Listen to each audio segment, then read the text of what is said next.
शिव शिष्य बनना, शिव शिष्य होना, दोनों में क्या अंतर है? बनना यानी कोशिश कर रहे हैं आप बनने की, होना यानी कि हो गए हैं, यही है। बनने की कोशिश कर रहे हैं और हो चुके अब। यानी कि कभी कभी आपने देखा होगा कि हाँ वो जाने वाला है स्कूल बच्चा मेरा, यानी विद्यार्थी बनने वाला है, बना नहीं है। जिस दिन स्कूल जाने लगता है तो कहते हैं कि विद्यार्थी बन गया, यानी स्कूल अब जाने लगा। पहले तो जाने की तैयारी कर रहा था, कोशिश कर रहा था, एडमिशन होगा तब ना, क्लास शुरू होगा तब ना, जाने लगा। शिव से बनना यानी बनने की कोशिश करना। कोशिश करने के लिए हम सहारा लेते हैं। कोई काम करने की कोशिश जब करते हैं तो उसके लिए कुछ मदद लेते हैं, दूसरों से मदद लेते हैं, खुद इच्छा करते हैं, खुद ज्ञान लेते हैं, उस पर क्रिया करते हैं, तब हम उस स्थिति में पहुंच पाते हैं। और जिस दिन हमारा मन महादेव पे टिक जाता है, यानी अगर एक थर्मामीटर हम शरीर में लगाते हैं अपना बुखार देखने के लिए, बुखार कितना है शरीर में, साहब श्री ने कहा कि शिव शिष्यों के लिए ये भी एक थर्मामीटर है कि आप शिव शिष्य हुए कि नहीं हुए, बने कि नहीं, हो गए हैं कि नहीं। इसके लिए उन्होंने एक कहा कि ये भी मन में अपने थर्मामीटर लगा लीजिए कि अगर आपका मन 24 घंटे में, दिन और रात, 12 घंटा दिन 12 घंटा रात, 24 घंटे में आपका मन अगर महादेव पे बार बार टिकता है, फिर भटक जाता है, फिर टिकता है, फिर भटक जाता है, फिर काम आ गया, प्रणाम करने भी बैठे मन भटक गया, दया भी मांग रहे हैं मन भटक गया, महादेव की बात भी कर रहे हैं तब तक कोई आ गया बीच में रुक गया। यानी अगर सब मिला के, हर मिनट को मिलाकर भी अगर 4 घंटे भी आपके 24 घंटे में ऐसे हैं जब आपको महादेव बार बार याद आ रहे हैं, तो इसका अर्थ है कि आप शिव शिष्य हो गए। क्योंकि बिना पत्नी हुए पति की याद नहीं आती है, बिना माँ बने पुत्र की याद नहीं आती है, बन गए तब न याद आती है, बनने की कोशिश में थोड़े याद आती है। तो हो गए, और जब हो जाते हैं तो जिज्ञासा है कि लौकिक और पारलौकिक मनोरथ स्वतः सिद्ध होते हैं। लौकिक मनोरथ किसी व्यक्ति के क्या क्या हो सकते हैं? पैसा, घर, कपड़ा, मतलब रोटी कपड़ा मकान जिसको कहा गया, इसी में सारी चीज़ें आ जाती हैं। रोटी के लिए कमाना पड़ता है, जुटाना पड़ता है, सारी चीज़ें उसी में आ गई। कपड़ा यानी कि अब सबकी व्यवस्था देखनी है, मकान यानी छत एक होनी चाहिए, इसी परिधि में पूरा जीवन घूम रहा है। महादेव की बात करने वाले का जीवन कैसा होगा? साहब श्री ने कहा कि आज तक, प्राचीन समय से लेकर आज तक ये चलता आया है कि महादेव की बात करने वाला फकीर होता है, सड़क पे घूमता है, कोई सुविधा उसको नहीं होती। लेकिन उन्होंने कहा कि मेरे गुरु महादेव ने मुझसे कहा है कि जो शिव की बात करेगा, जो इस रास्ते पे चलेगा, उसकी ज़रूरत की पूर्ति तो मैं करूँगा। ज़रूरत, इंसान की ज़रूरत कितनी है, बात तो मुद्दा सारा आके यहीं पे टिक जाता है।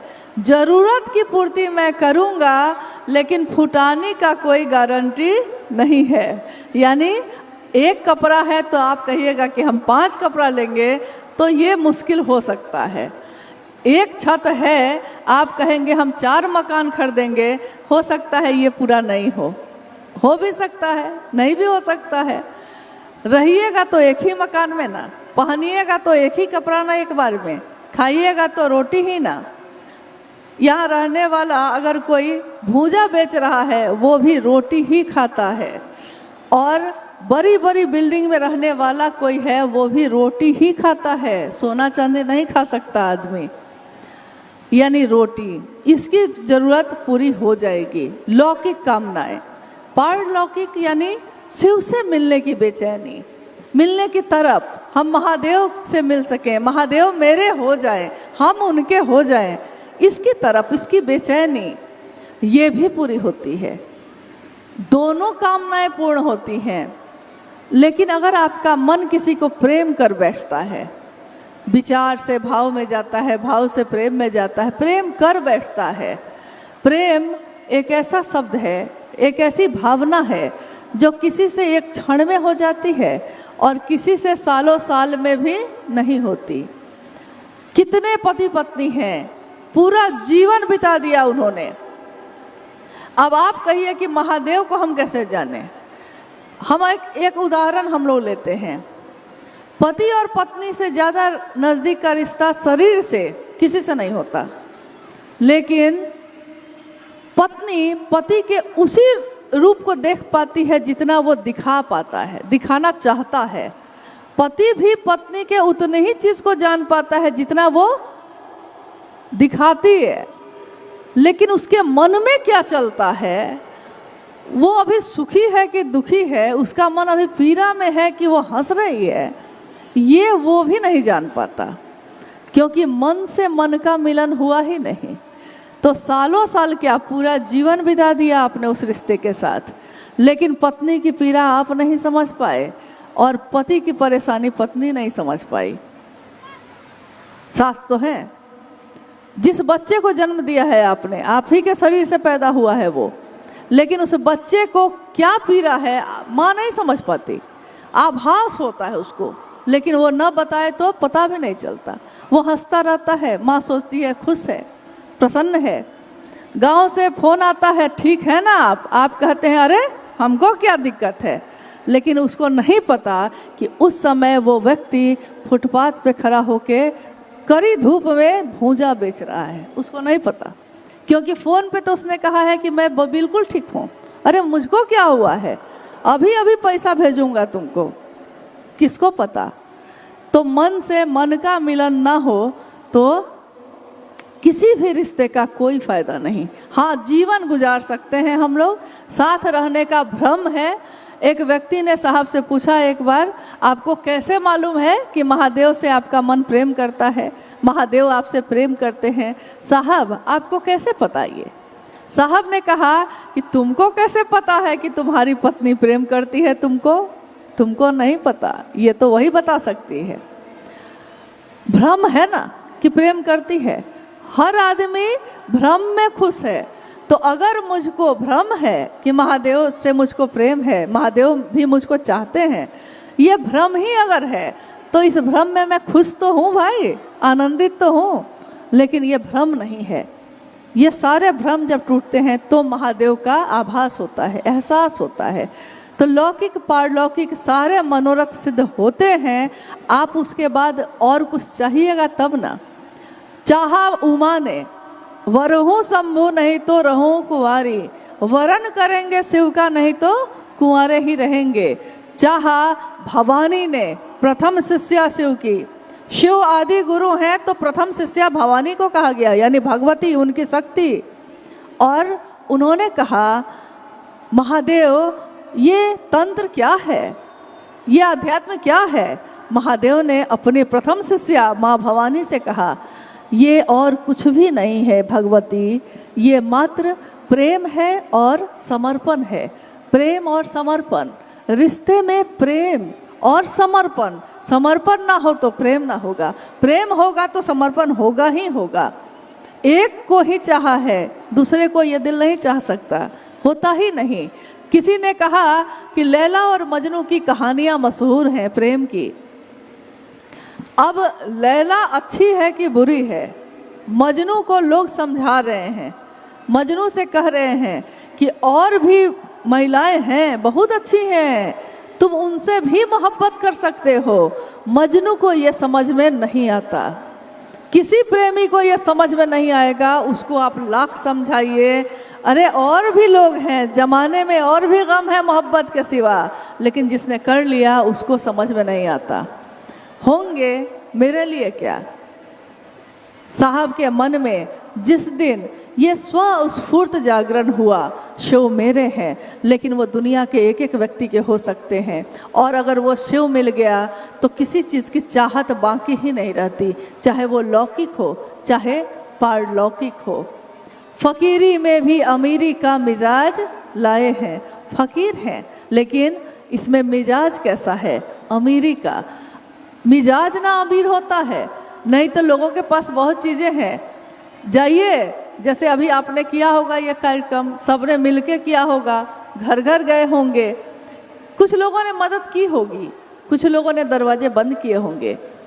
था तो सबके पास, लेकिन दिल किसी किसी का ही खिलता है, सबका नहीं।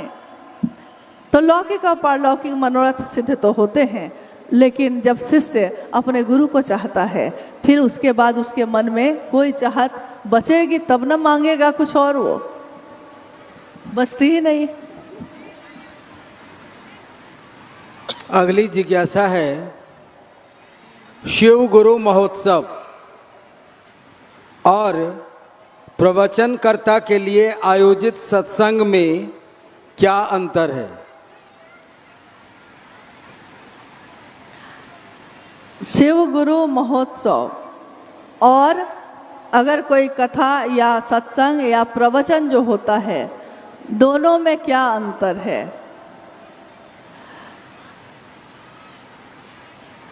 आप बोधात्मक पूछिएगा तो मुझको नहीं पता। बोधात्मक मतलब ये होता है कि जिसको मेरे मन ने जान के समझा हो, उससे गुजर के तब समझा हो, आग से हाथ को जलाया हो तब समझे हो। क्योंकि जब जीवन में आगे बढ़े और महादेव गुरु के रूप में मिले, तो महादेव की बात के सिवा कुछ और जाना ही नहीं, कहीं और गए ही नहीं, तो मालूम ही नहीं है। लेकिन जगत में जो चलता है, जो चीज़ें होती हैं, कथाओं का आयोजन होता है, प्रवचन का आयोजन होता है, सत्संग का आयोजन होता है, सुंदर चीज़ें हैं, अच्छी हैं, मानव के मन को ईश्वर की तरफ ले जाती हैं थोड़ी देर के लिए, लेकिन थोड़ी देर के लिए।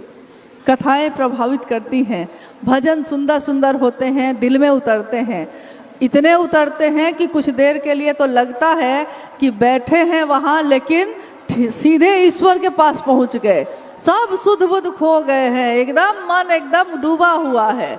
लेकिन जैसे ही उधर वो कथा खत्म, उधर वो भजन खत्म, अब बाहर निकले हैं और सब कुछ याद आने लगा है, उतर गया मन से, अस्थाई नहीं हुआ, परमानेंसी नहीं हुई। शिव की चर्चा यानी शिव की बात, हम कहते हैं कि हम जिसकी बात करते हैं, जिसके बारे में सबसे ज़्यादा बोलते हैं, जिसके बारे में सबसे ज़्यादा सोचते हैं, हमारा मन भी उसी की तरह होने लगता है। कितनी सुंदर पंक्ति है, संकीर्ण की बात करने वाले का मन भी संकीर्ण होता है, यानी संकुचित होता है। कोई अगर हमेशा किसी की शिकायत करता हो, हमेशा उसको दूसरों से शिकायत हो, तो आप देखिएगा कि उसका चेहरा भी बदल जाता है, उसकी बोली भी बदल जाती है, उसके जीवन का ढंग भी बदल जाता है। वो हमेशा लगेगा जैसा उसका चेहरा झुलस गया हो, ऐसा। सारी सुविधा के बीच बैठा हुआ भी उसके मन और उसके प्राण में, उसके चेहरे तक पे वो झलक आ जाती है जो उसके बात में चलता है। यानी संकीर्ण की बात, हमेशा इसका उसका मेरा तुम्हारा करने वाले की बात उतनी ही दूर तक रह जाती है, तो उसका मन भी वैसा ही हो जाता है। विराट की बात करने वाले का मन विराट होता है, जो विराट यानी सर्वहित की बात करता है, जिसमें सबका कल्याण हो। कितने लोग ऐसे होंगे नवी मुंबई में आपके आसपास जो लोगों के, समाज के लिए कुछ करना चाहते हैं। उसमें अच्छे से अच्छे लोग भी हैं, बुरे से बुरे भी हैं, लेकिन जो अच्छे से अच्छे लोग हैं वो चाहते हैं कि मेरे पास 4 कंबल है तो किसी को 4 कंबल एक अपने पास रख लें, 3 तो दे दें दूसरे को। किसी के पास रोटी है तो किसी ने रोटी बैंक खोल दिया कि रोटी तो कम से कम किसी को मिल जाए। देखिए, विराट की बात कर रहा है, सर्वहित की बात कर रहा है, वो समाज की भी चिंता कर रहा है, अपनी भी कर रहा है, यानी लोगों के लिए भी जी रहा है अपने साथ साथ। और शिव की बात करने वाले का मन भी शिव जैसा हो जाता है। अब शिव की बात, शिव की चर्चा करने वाले का मन कैसा कैसा होता है, कभी कुछ। शिव के दरबार में, शिव की दुनिया में तो हर तरीके के लोग हैं, लेकिन शिव ये सिखाते हैं कि न्यूनतम व्यवस्था में भी सुखी रहा जा सकता है, कम से कम व्यवस्था में। आज भी हम उस दिन को भूले हैं जब कोरोना का काल आया था। हम में से कोई उस समय को अभी भूल पाया है अभी तक? अभी भी हमारी बातचीत में वो समय हम दोहराने लगते हैं। कैसा भीषण समय था, कैसा भयानक था, कितने प्राण चले गए, कितने लोग निकलकर पैदल अपने घरों की तरफ चले गए।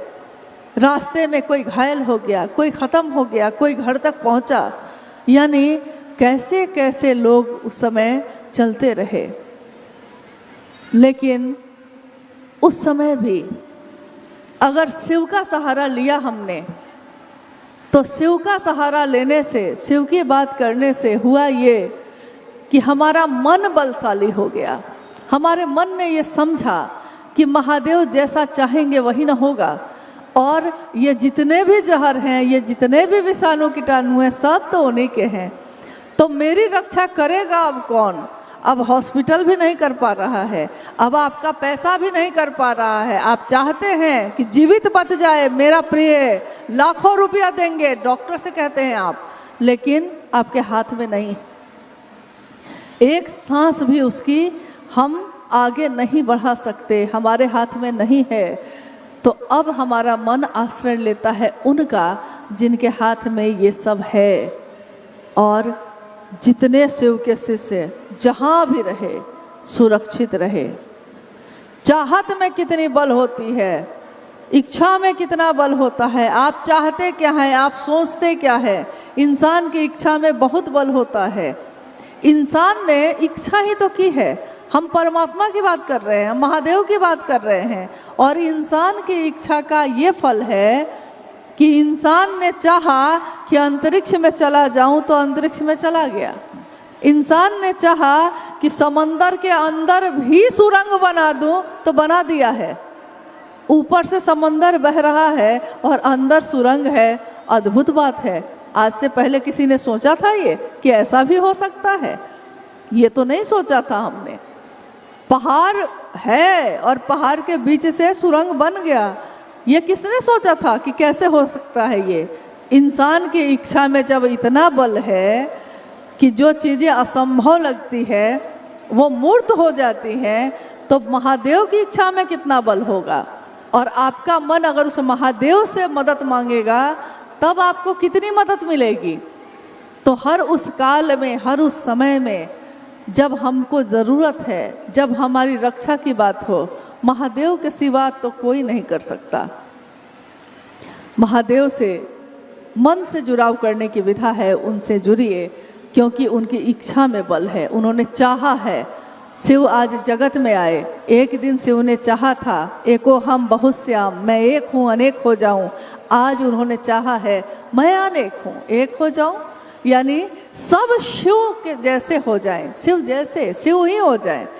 वो जीवात्मा ही है, क्षणिक जीवन है, 70-80 साल का जीवन है, लेकिन उस जीवन में शिव उतर जाएं। ये शिव ने चाहा, तो उनकी इच्छा में बल है। और आज जो चीज़ आपको असंभव लगता है, आज लगता है कि कोई सुनेगा, कोई बनेगा, कोई होगा, और आज जो आपने हवा में सोचा है, किसी ने हवा में सोचा होगा ताजमहल बनाऊंगा, किसी ने हवा में, मन में सोचा होगा उस दिन कि गेटवे ऑफ इंडिया बनाऊंगा। उस दिन गेटवे ऑफ इंडिया यहाँ धरती पे नहीं बना होगा, पहले उसके मन में बना होगा।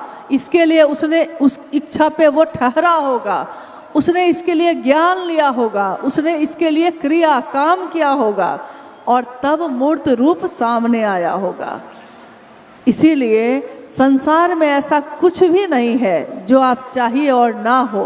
कीम न सिद्धते भूतले, इस भूतल पे ऐसा कुछ भी नहीं है जो आप महादेव की इच्छा से चाहिए और ना हो। महादेव ने चाहा है तो होगा ही होगा। महादेव ने चाहा है सब शिव बने तो बनेंगे ही बनेंगे। हाँ, इस बनने में थोड़ा समय तो लगेगा। नहीं, चारों तरफ अगर कचरा हो तो सफाई करने में समय लगता है कि नहीं? इसी मैदान में जहाँ हम आप बैठे हैं अभी, शिव की चर्चा में क्या अंतर है सुन लीजिए। अभी आपने पूछा है यही, शिव की चर्चा में आयोजन में मजदूर लगा के काम नहीं किए जाते।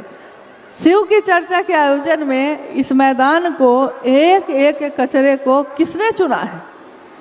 आज हम आप बैठे हैं साफ सुथरे जगह पे, आपने पता किया है कि किसने किया है इस जगह को इतना साफ? आपके ही गुरु भाई गुरु बहनों ने। किसने सजाया आज के लिए? आपके ही गुरु भाई गुरु बहनों ने। पैसे लगे होंगे, व्यवस्था है, पंडाल पंच लगा होगा। किसी से आपने 5 लाख 10 लाख मांग लिए क्या? नहीं, आपने 1 रुपया 5 रुपया 10 रुपया आपस में इकट्ठा किया, अपने ही गुरु भाई गुरु बहन ने, अपने गुरु भाई गुरु बहन ने। ये बात तो पहले नहीं थी भाई साहब। कल रात में हम लोग लौट रहे थे तो जो गुरु भाई गाड़ी चला रहे थे उन्होंने कहा कि कहीं से भी गुजरते हैं दीदी तो लगता है कि रात बेरात कुछ हो जाएगा अगर, तो मन में आता है अच्छा कोई बात नहीं है, अमुक गुरु भाई इधर ही रहते हैं। तो मैंने कहा कि बम्बई जैसे शहर में अगर आपको ये लगता है कि कोई अपना यहाँ रहता है, इसके मूल कारण कौन है? समझा है हमने इस बात को? कभी जाना है? हम इतनी दूर से यहाँ आ गए किसके बल पे? किससे लगा? किसके लिए आए? अपने गुरु भाई अपने गुरु बहन के लिए। यहाँ और कौन पर आया है? और जिस दिन आप किसी को शिव से जोड़ते हैं वो आपसे जुड़ जाता है, शिव के साथ साथ वो आपका भी अपना हो जाता है। क्योंकि महादेव की दुनिया है तो महादेव के लिए सब अपने, महादेव के लिए अपने तो मेरे आपके लिए भी अपने, सब अपने ही है। यहाँ कोई पराया नहीं। वसुधैव कुटुम्बकम, सारे अपने ही कुटुंब है, सारा अपना ही परिवार है। हाँ, एक अंतिम जिज्ञासा समय की भी अब मानना है।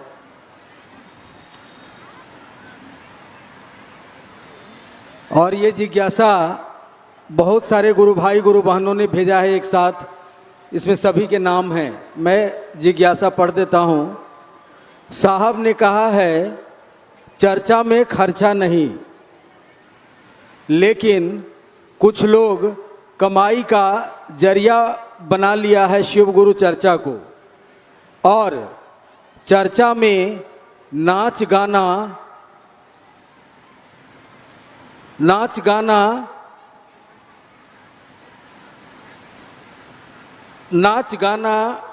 करके पैसा लेते हैं। देखिए, क्या ये उचित है? हाँ, जिज्ञासा आई है तो लगता है कि होता होगा ऐसा। अभी जितने लोग हम लोग यहाँ बैठे हैं, आप में से, चूँकि देखिए महादेव के साथ हम लोग बैठे हैं, महादेव और साहब दीदी की उपस्थिति में बैठे हैं, अपना ही घर है, अपने ही लोग हैं, क्या छिपाना है। तो क्या आप में से किसी ने ऐसा किया है? क्योंकि जिज्ञासा आई है तो हुआ होगा, अनजाने में किया होगा, नहीं जानने के कारण भी कर देते हैं बहुत लोग। चर्चा में क्या बोलना चाहिए नहीं जानते, इसलिए कुछ नहीं समझ में आता है तो भजन करने लगते हैं, नहीं जानते हैं इसलिए। कुछ नहीं समझ में आया है तो नृत्य करने लगते हैं, नहीं जानने के कारण भी ऐसा हो सकता है। लेकिन अगर जानते हुए करते हैं, अनजाने में हुआ है कुछ, देखिए हत्या 2 तरह से होती है। एक होती है गैर इरादतन हत्या और एक होती है इरादतन हत्या। मतलब एक में बेल मिल जाता है, गैर इरादतन यानी आपका इरादा नहीं था, दुर्घटना हो गई, गलती से हो गया, और आपने सोच सोच के समझ के अच्छी तरह तब किया है, तो दोनों की सजा में भी अंतर होता है। ये तो मालूम होगा, थोड़ा थोड़ा कानून तो सबको ही जानते हैं, तो ये तो मालूम होगा। तो अगर गैर इरादतन किया है तब तो महादेव माफ़ी करेंगे और वो चाहेंगे कि आप सही चीज़ को समझिए। शिव चर्चा तमाशा नहीं है, शिव चर्चा किसी के लिए पेशा नहीं है, उसका बिजनेस नहीं है। शिव की चर्चा जीवन है, जीवन जीने की कला है। हम अपने जीवन को जीने के लिए काम करते हैं, कोई मजदूरी करता है, कोई फैक्ट्री में काम करता है, कोई किसी जगह का मालिक है। जीवन को जीने के लिए सब अलग अलग काम करते हैं, लेकिन जिसको वो अपना बना लेते हैं उसका व्यापार नहीं करते। जो आपका बेटा है, कभी आपने सोचा है उसका व्यापार करने का? कभी नहीं सोचा होगा। जो आपका अपना है आप उसका व्यापार करते हैं। और मन जो करता है, दुनिया में उसकी सजा हो या ना हो, लेकिन मन में जो जो चीज़ें होती रही हैं लगातार, आध्यात्म की दुनिया में उसका इनाम भी है और उसकी सजा भी है। जैसे एक नदी के तट पे, एक तट पे एक मंदिर बना था, दूसरे तट पे एक वेश्यालय था। उसमें रहने वाली वेश्या, यानी वो वेश्या का काम कर रही है, ठीक है, उसके लिए वही काम है, वो जीवन जीने के लिए यही कर रही है। लेकिन वो प्रतिदिन उठती है और उसकी नज़र उस मंदिर पे जाती है और वो सोचती है, उसका मन ये सोच रहा है, देखिए सजा कैसी कैसी होती है, मन ये सोचता है उसका, आहा क्या अद्भुत जीवन है इसका। वो जो मंदिर का पुजारी है उसका जीवन कितना अच्छा है, उसको लोग आके खाना भी दे देते हैं, वस्त्र भी दे देते हैं, वो मंदिर की पूजा करता है, शिवलिंग है वहाँ रखा, महादेव की पूजा अर्चना रोज करता है। उसका जीवन कितना सात्विक है, उसका जीवन कितना सुंदर है। काश मेरा जीवन भी ऐसा होता। ठीक है, वो जीवन में काम कुछ और कर रही है, लेकिन उसका मन प्रतिदिन यही सोचता है। उस मंदिर में भी रहने वाला जो व्यक्ति है वो भी प्रतिदिन, उसकी नज़र भी उस जगह पे जाती है और वो सोचता है कि मैं फकीर का फकीर ही बना रह गया। बताइए, मैं पूजा कर कर के भी फकीर बना रह गया। और उसका जीवन कितना अच्छा है, उसका महल है, अटारी है, उसके वस्त्र कितने कीमती हैं, गहनों से लदी है, पैसा ही पैसा है। वो प्रतिदिन ये सोचता है। शरीर है, दोनों की मौत हुई। वेश्या जो है उसकी भी मौत हुई और जो पुजारी थे उनकी भी मौत हुई। जब ऊपर गए तो एक को नरक मिला और एक को स्वर्ग मिला। अब बताइए, नरक किसको मिला होगा और स्वर्ग किसको मिला होगा? लोग बहुत ज्ञानी हैं। नरक पुजारी को मिला, स्वर्ग वेश्या को मिला। पुजारी जी घबराए, उन्होंने कहा ये कैसे कर दिया? मैं तो पूरा जीवन यही काम किया हूँ, देखिएगा, गौर करिएगा उनके शब्द पे, मैंने तो पूरा जीवन ये काम किया है। और उसने कहा मैंने पूरा जीवन अपने शरीर को तो बेचा, लेकिन मेरा जीवन, मेरा मन महादेव की संगत लिया। मैं तो दिन भर उन्हीं के साथ जी हूँ। शरीर से इस दुनिया में दोनों के अलग अलग उपहार हैं, अलग अलग सजा होगी दुनिया में, जगत में, लेकिन महादेव के यहाँ ऐसा नहीं होता। मन आपका कैसा है? मन में आपने किसी का भला सोचा है? मन में आपने कुछ अच्छे काम किए हैं? मन में आपने किसी का हित चाहा है, किसी का कल्याण किया है?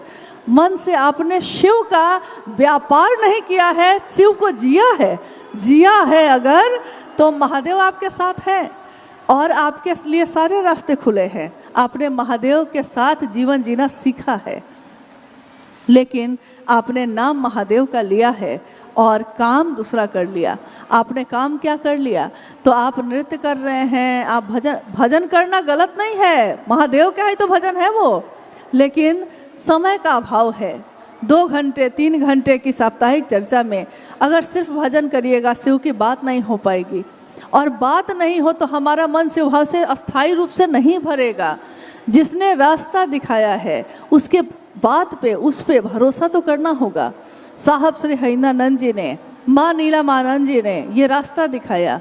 उन्होंने कहा शिव ही आपकी मंजिल है और उस पे चलने के लिए 3 सूत्रों का सहारा लिया जा सकता है।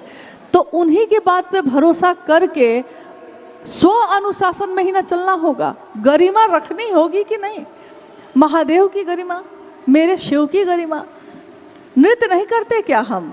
भसान में सब कोई नाचते गाते जाते हैं, क्या दिक्कत है उसमें? लेकिन जहाँ के लिए जो चीज़ें शोभा देती हैं हमको वहाँ वही काम करना चाहिए। हम लोग अनुरोध कर सकते हैं, बाकी आप स्वतंत्र हैं, आपका जीवन है, आप उसको कैसे लेके जाना चाहते हैं। गुरु तो महादेव है ना, नियम तो हम लोग नहीं बना सकते, लेकिन अगर नियम बनाए होते साहब ने तो शायद लागू हो जाते। उन्होंने कहा कि महादेव गुरु हैं, महादेव ही कोई नियम बनाएंगे। महादेव नियम नहीं बना रहे हैं, क्यों? क्योंकि करोड़ों नरक में पड़ी जीवात्मा को, अंधेरे से अंधेरे में पड़ी जीवात्मा को भी शिव प्रकाश में ला सकते हैं। मेरा अनुरोध है, कृपया अपने महादेव के लिए, अपने साहब दीदी के लिए, साहब ने हम सबको सब कुछ दिया ही दिया है, उन साहब के लिए हम बदले में क्या कर सकते हैं। अभी एक गुरु भाई जो थोड़ी देर पहले गा रहे थे कि तेरे एहसान का बदला चुकाया जा नहीं सकता, प्यार इतना किया तूने भुलाया जा नहीं सकता। उन्होंने प्यार किया है हम सबों को, कभी नफरत नहीं की। हम सब ने क्या क्या ना किया। शिव चर्चाओं में क्या आज ऐसा हुआ? पहले भी तो हुआ, इससे ज़्यादा चीज़ें हुई, लेकिन उन्होंने सबको गले से लगाया, सबका परिमार्जन चाहा, सबको शिव जैसा देखना चाहा।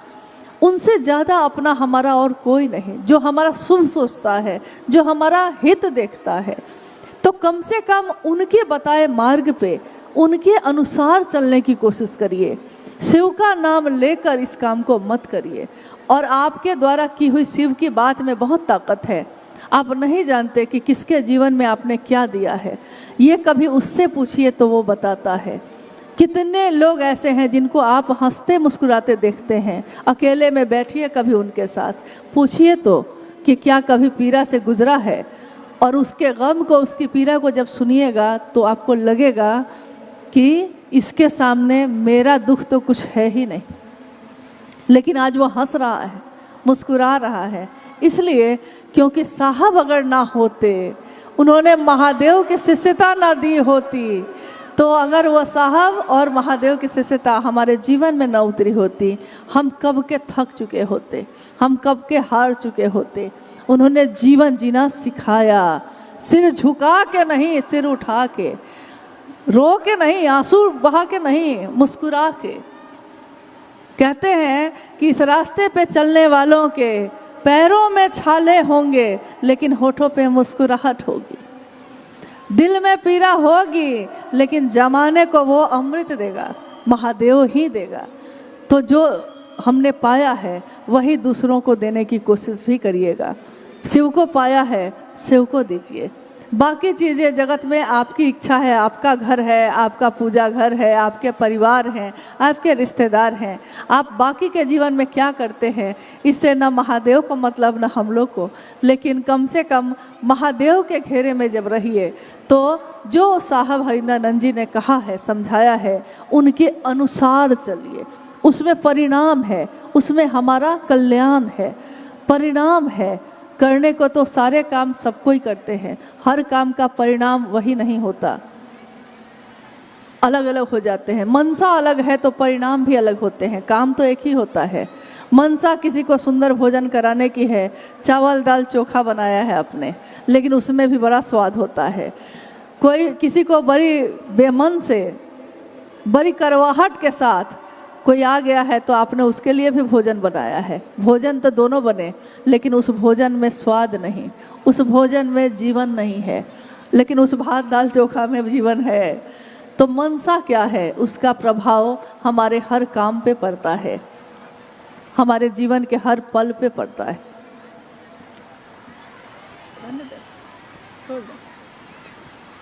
जिज्ञासा तो है, बोल दीजिए। 5 मिनट का दान और दे सकते हैं ना आप लोग, कोई दिक्कत नहीं है ना? हाँ, एक जिज्ञासा आपके बीच से है और ये साहब श्री से है। कह रहे हैं कि साहब श्री, मैं रोऊं तो किसके लिए, आंसू निकले तो किसके लिए। इस बात को कृपया समझाया जाए। दिनेश गुरु भाई हैं ये कौन बोला है? दमन से। ये किनके लिए बोल रहे हैं? साहब के लिए बोल रहे हैं? नहीं, वो स्वयं अपने लिए बोल रहे हैं। रो तो किस किसके लिए? हाँ, साहब श्री से पूछ रहे हैं वो हाँ हाँ। कि रोए तो हम किसके लिए, आंसू निकले तो किसके लिए। इस बात को कृपया समझाने का कष्ट करें। दमन से भी कोई गुरु भाई आए, उनके आंसू निकले तो किसके लिए। हाँ, ये वही बात हो गई जैसे हम लोग पूछते हैं कि महादेव जो आंख बंद करके बैठे हैं तो वो किसके ध्यान में है, हम लोग पूछते हैं। साहब हमारे रोए किसके लिए, उनके आंसू बहे किसके लिए, ये जानना चाहते हैं दमन के गुरु भाई। साहब के आंखों से अगर आंसू निकला है इस जीवन में, वो अगर रोए हैं घंटों कमरे में अकेले बैठकर किसी के लिए, तो वो उनके महादेव ही हैं और किसी के लिए उनकी आंखों से आंसू नहीं निकले।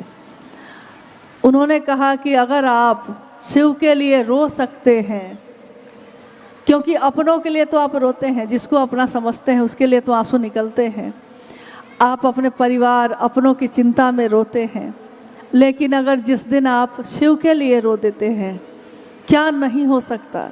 ये धरती अपनी जगह छोड़ सकती है, ये आसमान अपनी जगह से हट सकता है, अगर आप शिव के लिए रो सकते हैं तब।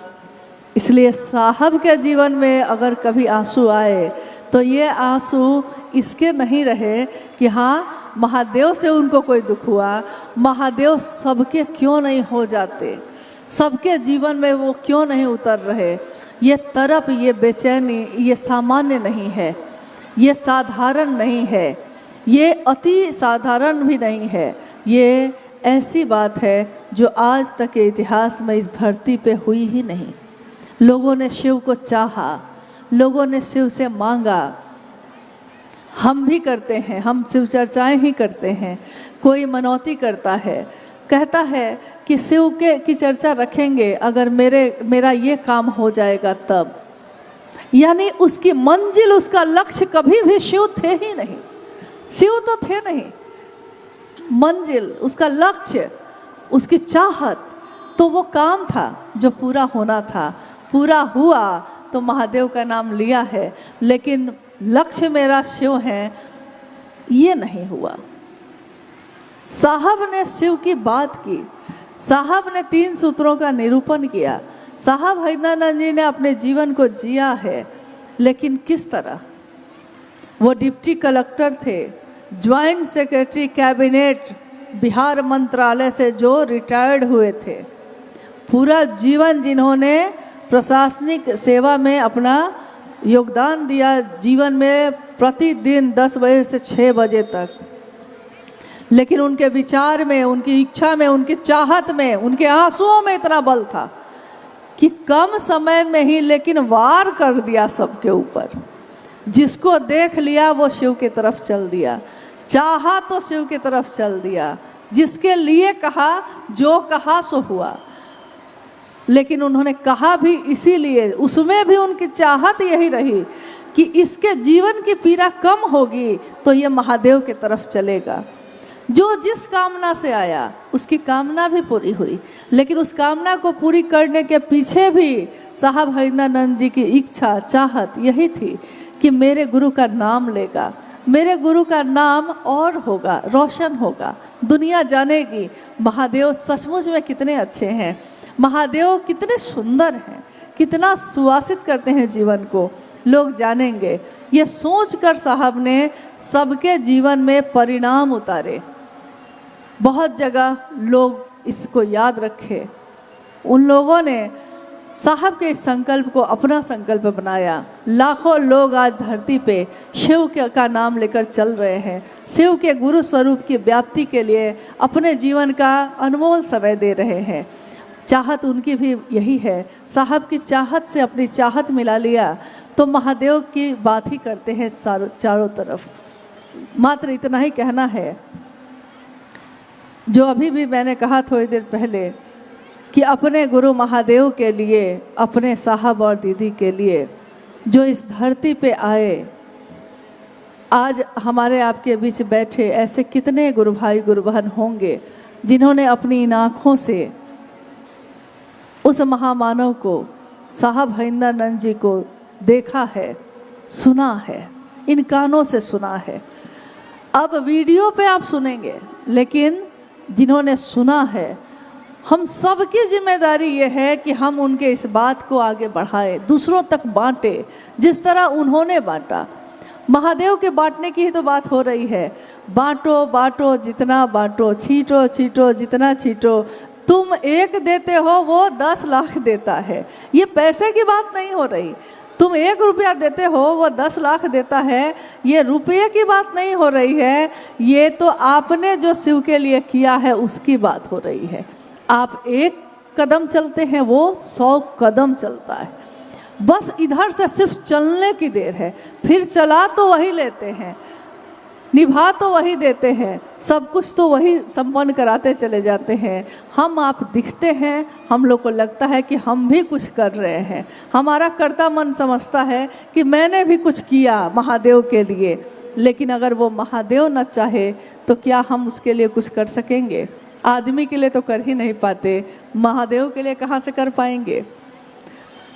हम सब का ये जीवन का पल पल ये नहीं जानते, हम भी नहीं जानते, आप भी नहीं जानते। इस जीवन में, इस धरती पे कितना समय बाकी है। हमने सबके लिए कुछ ना कुछ किया है, सबके लिए, यानी उन रिश्तों के लिए भी किया है जिन्होंने बदले में प्रेम नहीं दिया है, जिन्होंने बदले में दुत्कार भी दी है। वैसे रिश्तों के लिए भी हमने किया है और आज भी करते हैं। महादेव ने तो सिर्फ दया ही दया दी है। आइए अब हम सब उनके लिए करें जिन्होंने हम सब के लिए किया है।